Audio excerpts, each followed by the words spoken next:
first round pick ng Terre Firma, mukhang sigurado na para sa Hinebra.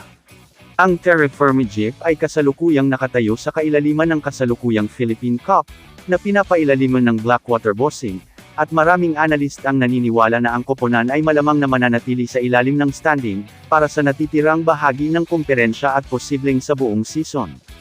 Ngunit ang kakilakilabot na kampanya ng Terre Firma ay nakahanda upang makinabang muli ang Barangay Hinebra, dahil ang Gin Kings ay nagmamay-ari ng mga karapatan sa first round pick ng Terre Firma, sa gaganapin 2027 PBA Draft, bunga ng trade na nagpadala kina Maverick Ahanmisi at Aljan Mariano sa Jeep.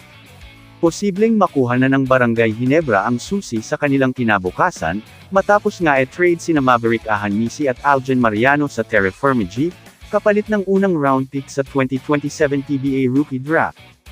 Nakuha ng Barangay Hinebra San Miguel ang mga karapatan sa first round draft pick ng Terre Firma, na ngayon ay parang first pick pa ang kanilang makukuha.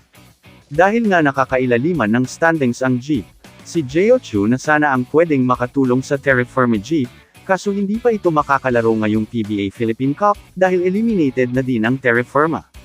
Sa katapusan pa ng taon matatapos ang kontrata ng number 1 overall pick ng 2025 PBA Draft sa Abra Solid North Weavers, kaya walang Jeo Chu ang Terre Firma ngayong All-Filipino.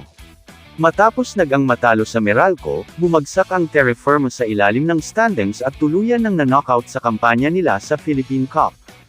Kahit may bagong head coach na si Ronald Tubid, tila walang malaking pagbabago, nananatili pa rin sila sa ibaba ng standings, struggling on both ends at hirap makasabay sa mas competitive teams. Marami na ring fans ang nadismaya, sinasabing parang hindi na talaga lumalaban ang franchise.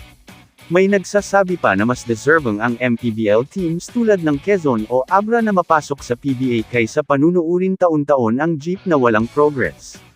Sana next conference siguro may tunay na pagbabago. At dahil sa trade na nangyari mula sa koponan ng Terre Firma at Hinebra, hawak na ngayon ng Gin Kings ang first round pick sa taong 2027. Dahil din dito, malaki ang pag-asa ng koponan na makakuha ng isang quality player kung sakaling magpapadraft na ang mga bigatin players sa nasabing taon. Kamusta mga idol?